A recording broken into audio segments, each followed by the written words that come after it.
Hello friends, நம்ம திருக்குறளில் daily 5 question பார்த்துட்ருக்கோம். இன்றைக்கான 5 கொஸ்டினை பார்க்கலாம். ஏற்கனவே நம்ம 25 கொஸ்டின் முடிச்சாச்சு. இன்றைக்கி 26லேருந்து ஆரம்பிக்கலாம்.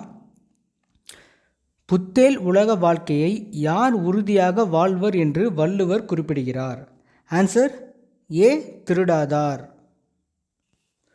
பொருள் இல்லாரை எல்லோரும் எவ்வாறு கருதுவர் என்று வள்ளுவர் குறிப்பிடுகின்றார்?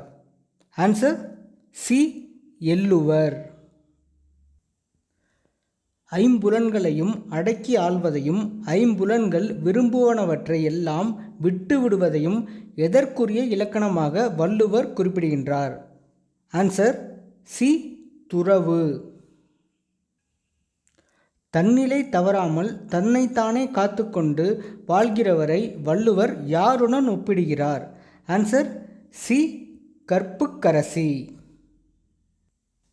தந்தை மகர் காட்டும் நன்றி என திருக்குறள் எதனை குறிப்பிடுகிறது? Answer C.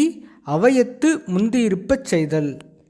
Okay, thank you friends. நாளைக்கான 5 கொஸ்டினை நாளைக்கு பார்க்கலாம். மறக்காமல் என்னோடய சேனலை சப்ஸ்கிரைப் பண்ணிடுங்க.